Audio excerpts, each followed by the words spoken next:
Oh, what? We're back at it again. It's Edi Gibson and Nick Guerra here to bring you more spooky stuff. So today, I'm sure you've already seen it. I always forget that you do. But we're doing scary stories from the woods. From the woods, not from the hoods. Sorry, all you gangsters. But from the woods. Me, myself, any scary stories I've had from the woods. My dad, my brothers, both of them, my brother-in-law, everybody, all the males in my family are Eagle Scouts, which means they were Boy Scouts until they were at least 18 years old. So I did a lot of camping in my day. And one time we were camping out in Northern California, and there was a bear that came around our campsite at about 3 a.m., started messing stuff up. My dad woke us up and let us know there was a bear, because we had like one of those like 20,000 people tents that holds like a big old tent. Yeah, like a huge tent that could hold. It was like a 19-bedroom tent with like a jacuzzi and 2 stories, and no, we had like a professional tent. My dad let us know that there was a bear, and we could hear it. Like, yeah, we were all very quiet, but I had just seen a movie where a bunch of people had gotten killed by a bear. Yeah. Thank you, Grandpa, because my parents would not let me watch movies like that, but my grandpa let me watch it. And then like a week later, we had an encounter with an actual bear, and it was outside of our tent at like 3 a.m. making all kinds of noises. Really, all it did was crack like a couple twigs on the ground, but after I just saw like 19 20-year-olds who get murdered by a bear when I was like 8, it was pretty scary. Yeah, it was very, very, very, very scary. But yeah, so this is my fucking weird, scary story about the woods. The woods are scary. That's the main point. Okay, you guys. Little announcement before we get started. I keep forgetting to do this. This is the most important thing. Yeah. Please go to iTunes, for the love of God, and go to True Scary Stories with Edi. Go rate us? Yeah, please. Yeah, and we'll read the reviews. Okay, because a lot of people were like, Edi can't read.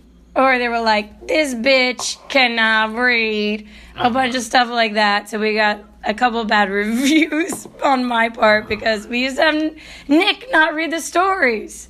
Before it was just me by myself, and then I brought Nick along because I'm homeschooled and I don't know how to read out loud, because in homeschool you don't have to read out loud to the class because you just read to yourself. Yeah. So some people realize I don't know how to fucking read, and that's not fair. It's a good podcast.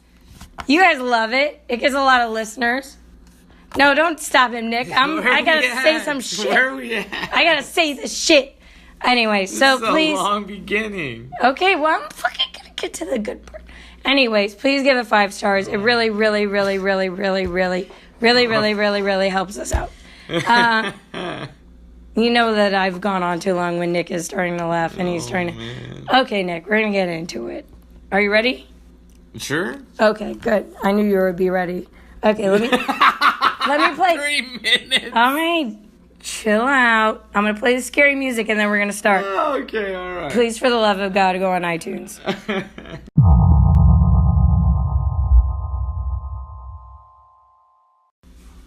Okay, well, Nick doesn't want me to do this, but with further ado, I just got done with a show at the Hollywood Improv. He does really not want me to say this, which was, I did stand-up comedy.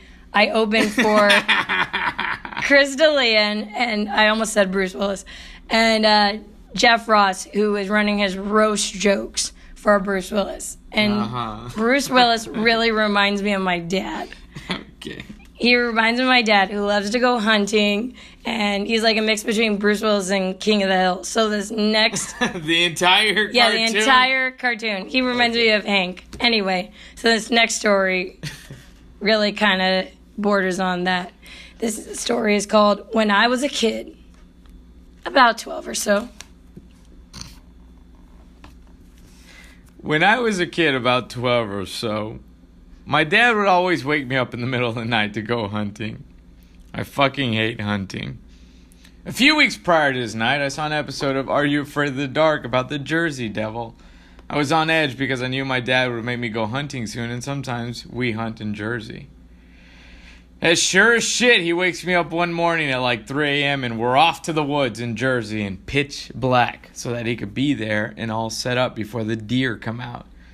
I'm up in the stand starting to calm down when I see a little figure on the ground. It's human, with a face I can barely make out since it's a bit far in the distance, but I know it's human, and it's like 2 or 3 feet tall. I'm losing my shit, but don't want to say anything because I know my dad will just tell me to suck it up. I stare at this fucker for at least 4 hours until we get down from the stand and walk towards it to leave. It's a fucking gnome. Miles and miles into the deep woods. There's no roads for a long while and certainly no houses. How the fuck did this gnome get there? The stand we were in wasn't even a permanent stand. It was the one we got out there. I love how you read it really in like the characteristic that this guy was probably writing it. Like you were like kind of a little stumbly, which you usually are not like. You like read it like exactly like this guy probably wanted you to read it. It was a lawn gnome. But how did it get there? I know exactly how it got there. How? Fucking really cool teenagers put it there being like, this is gonna freak somebody out. At night, they're gonna come over here hunting at like 5 a.m. Because I used to do shit like that. Yeah. Me and my friends used to prank shit all the time. Like, we used to prank my friend Caesar all the time. And one of the things we did was steal everything off of his block. Like, all of the lawn ornaments and, like, people's shoes in front of their house. Yeah. And, like, people's ADT signs and put them all on his yard. So I know exactly how that got there. That wasn't the Jersey Devil. That was, like, a really tight fucking bitch like me who came on and was like, I know it would be hilarious. And then they loved it. And now we're reading it. So it was hilarious. Good job, me. Okay, can we get some actual scary shit, Nick? Yes. Okay, this next one's going to be scary. Full show. All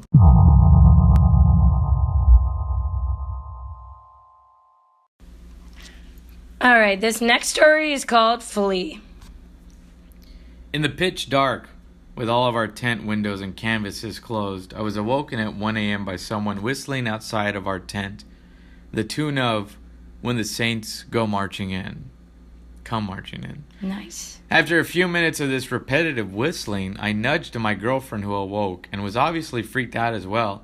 The whistling then turned into chanting things like, when you sleep here, you disrespect me, and when you disrespect me, you disrespect the U.S. Marines. So scary. The person would then start spelling out words like F-L-E-E. When you sleep here, you disrespect me. When you disrespect me, you disrespect the U.S. Marines. The verbiage and tone kept getting more aggressive, so we decided we had to go and make a move. I slowly unzipped the tent while our guard dog was snoring and got my head out of the tent. I took a few seconds to let my eyes adjust and figure out where the person was.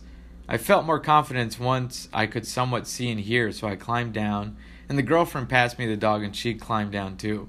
We flipped the tent without securing it, we jumped in the truck while the person was still whistling, and went to a motel in Crescent City.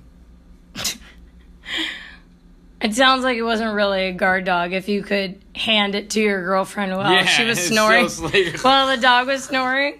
You're like, oh yeah, I handed her the guard dog. I was like, well, how big was this guard dog that's that it was still asleep? Being sarcastic and horrible. This is guard dog. That was kind of weird. Yeah, it was weird. That was weird. That was pretty scary. But can we get fucking scarier? Yo, you chose this website. Okay, we're going to get scarier. Listen. All right. No more passing the 4-pound guard dog. Okay, all right. No more passing the Rigby. This one's scary. Let's do it. The last time we did a show, we had fireworks. It was scary. Okay, let's do it. The next one, for sure. I hope. You hope. Let's fucking do it. Hey, I'm trying. This is...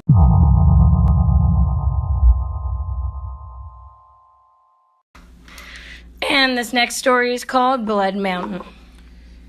When I was about 18, me and some friends took a road trip about 7 hours or so to the Apalachicola National Forest near Tallahassee, Florida. We were going to do a little car camping, drink a few ice-cold natty lights. 18-year-old stuff. That is 18-year-old shit. As such, we didn't want to be bothered by any park rangers, so we drove way deep into the woods. Got there, set up camp, had some natty lights, and me and a guy decided to go a little exploring. So we walked about 100 yards from our site back to the main road, saw another path directly across from us, and started walking. Immediately, we started seeing signs that someone had lived there for a while. Big bags of trash, stuff like that. Should have been a huge red flag to turn around, but 18, nothing could hurt us. So we get to this campsite of an older white guy living out of his van. Clothes lying strung up, coolers placed around it, and a big gorgeous dog. I think maybe a golden retriever. We try to back out, but he sees us and starts talking. He's friendly enough. Asks us where we're from, tells us about some cool spots to check out in the park. We end up chatting for about 10 minutes and going on our way. I kept thinking to myself how odd it was that he gave directions and steps, not yards or miles. Guy always seemed to be off balance, not stumbling drunk, but like he was walking on a balance beam, swaying side to side. Oh, and he was super excited to talk about national parks and forests where we were from. Okay, camping part over. Back to our tents. Fast forward 2 months, same buddy calls me late at night and tells me to turn on the TV news. I oblige. I see an old dude with a van. You see where this is headed, but I didn't watch, so I got pissed at my friend and for waking me up. He's like, no, watch. And then I see the golden retriever, and it all clicks. What the fuck? That man's name was Gary Michael Hilton, convicted of at least 4 murders. He kidnapped and murdered a girl on Blood Mountain, Georgia, an older couple in Pittsburgh, North Carolina, and a girl in Apalachicola at the campsite not long after we left. Yes, the very same places he had been talking to us about. Obviously, we called the cops. They put us in touch with the FBI, and we get flown down the investigators to the campsite. Anyway, too long don't read. Went camping with a murderer by mistake. Had to help with investigation. Whoa, that's fucking crazy. But there were a lot of red flags here. Yeah, man, but they were 18. Yeah. Seems cool. Natty lights. Yeah, I understand about being 18 and you're drunk and you're in the woods, but if somebody tells you where to go in steps, they're definitely a murderer.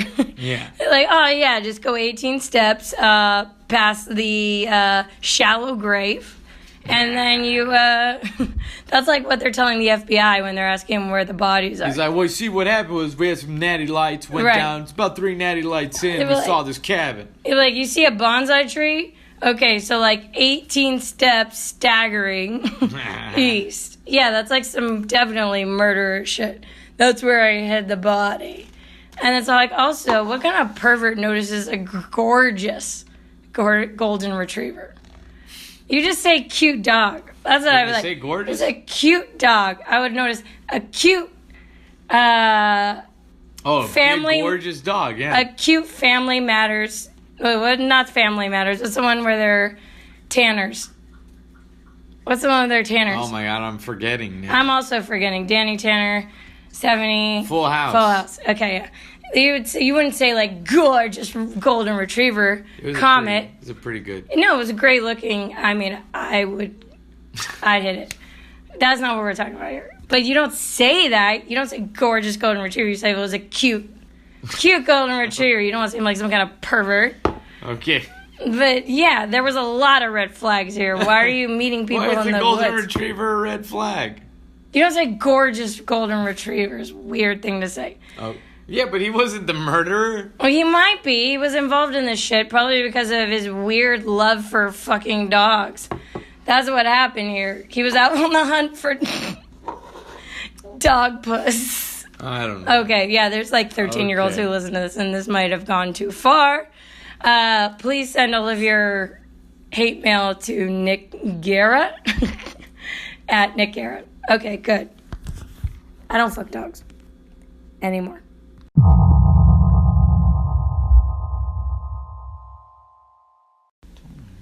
And this next story is pretty freaky. It's called The Land Remembers. One night I was camping near where an old river dam had been. I pulled the canoe in late, so I just draped the tarp over the canoe and crawled in underneath it and fell asleep. In the middle of the night, I woke up to the sound of roaring water. I crawled up from under the tarp and the sound stopped. I thought I must have been imagining it, or it was a wind through the trees or something. I crawled back under the tarp and the sound started again. This time when I crawled out, it didn't stop. The sound got louder and louder. I realized that it sounded like water ripping through the woods. Even the dogs had their hair on end. I quick pulled the tarp off the canoe, dragged it to the top of the ridge, and waited to see what was making that noise. Then I heard the voices, men yelling and a dull thumping noise.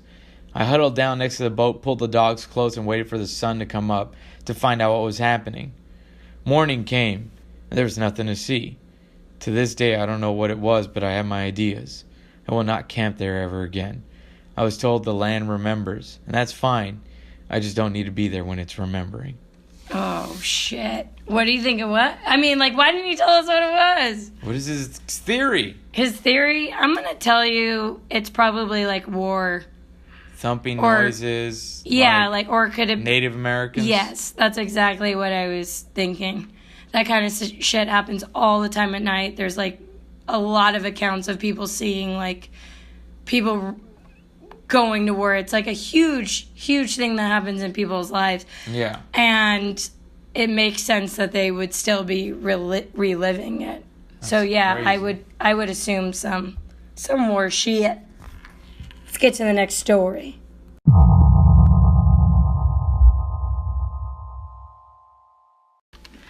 Okay, and this next story is called The Whaler. When I was younger, probably like 10 or 11, I went camping with my family. It was about 1 or 2 in the morning and I couldn't sleep. They tent me and my brother together, and in it was really hot and very uncomfortable. Anyway, while I was trying to go to bed, I heard a faint whimper. I tried to ignore it because I figured I was just tired. Our campsite was along a road of many other camps nearby. The whimper started to get louder, then turned into crying. I heard footsteps outside of our tent, and a girl crying her eyes out. Now let me tell you, the sounds didn't go faint. It got louder and louder and remained in the same spot the entire time. That's important because it indicates that she was looking at our tent site, fucking crying. The crying sounds got worse, then turned into a full-on scream for a few seconds, then cut out. When she started screaming, my brother woke up. We both looked at each other and stuffed our head under our pillows. I couldn't sleep at all that night. I was so glad when we left the next morning. Could be a girl just broke up with her boyfriend. And had that last yell. Yeah, but it was like directed right at their tent, which is, I mean, pretty freaky. And when you're camping, you're usually not near other people. Yeah, it's scary, man. So it is like... That is very scary. Yeah, it is probably some shit.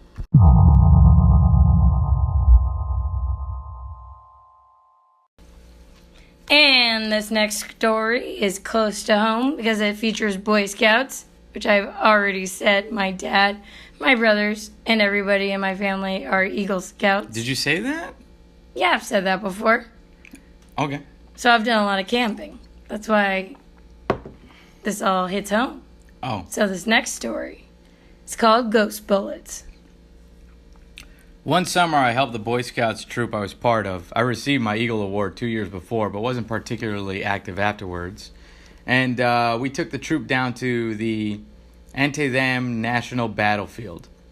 A number of other troops had also come down for the weekend, and we had a weekend full of Civil War education, reenactments, and troops pranking other troops. All the troops were camped along the Antietam Creek on the other side of the Burnsides Bridge Road. That side isn't part of the park. It was pretty easy for anyone to cross the road and walk onto the battlefield to go up to the Burnside Bridge along the creek and see the field where the Union soldiers massed and tried to cross the bridge. I grew up outside of Gettysburg, so ghost stories about Antietam didn't bother me at all. There's enough weird tales in Gettysburg that other battlefields really didn't faze me. The second night we're there, the troops all hit the hay early due to the fact that they were made to march all day by an overzealous reenactor. I took a walk over to the bridge right after dinner, and the sun was slowly sinking towards night. It was actually quite beautiful seeing the field and the creek. I walked up to the bridge and started to walk across it when I felt an excruciating sharp pain in my chest. I almost doubled over in pain and clenched my chest. I thought maybe I was having a heart attack, but both of my arms were fine and free to move. I put my hands down on part of my chest that hurt and felt another sharp pain right below the top of my right shoulder, in the meaty part above your pecs underneath your shoulder. That pain came and knocked me down where I almost cracked my head open on the side of the stone bridge. I laid there, freaking out, scrambled to my feet and booked it back to camp. I got back to camp and had the other scoutmaster take a look at my chest, and I had 2 raised red lumps that under the skin you could see were turning into blood blisters. He asked me what I was doing, and I told him that it just happened when I was walking around the battlefield. Not once had I thought about any haunting or anything, so I called an evening and turned in. The next morning after breakfast, the troops were scheduled to meet with a park official at Burnside Bridge. Our troop and about 4 other ones stood on the battlefield facing towards the bridge where the park official was detailing the history of the battle. When he talked about the bridge, then I paid more attention. I found out that Confederate sharpshooters took up positions on the other side of the creek, and on the side where we were all at was the Union. The Union soldiers were supposed to take the bridge and were just picked off left and right on the bridge. Confederates lost somewhere in the neighborhood of 500 soldiers, and the Union lost over 15,000. No Union soldier ever made it past the halfway point of the bridge. At this point, my scoutmaster just looks at me, and I'm wondering what the hell happened to me the night before. So he thinks it was ghost bullets. Yeah, so essentially, they picked his side for him. They're like, you're Union. Yeah, and they shot him. And then they shot him, and then he got some blood blisters. But he also went to the scoutmaster, and he was like, what's this? And then he was like, demons. Yeah. He's like, not even a real doctor. Like, my dad is a scoutmaster. He's an electrician. Well, he went there, and the scoutmaster was like, what happened? No? Okay, go to bed. Yeah, which sounds like my dad, for sure. Well, that's interesting. That's freaky. No, so we got they harmed him, for sure. Yeah. And then that's weird to find out. Like, the side that I was on is the side that died. Maybe these people are still living that. They're just caught in that loop where they're still killing. Freaky-deaky. Freaky-deaky.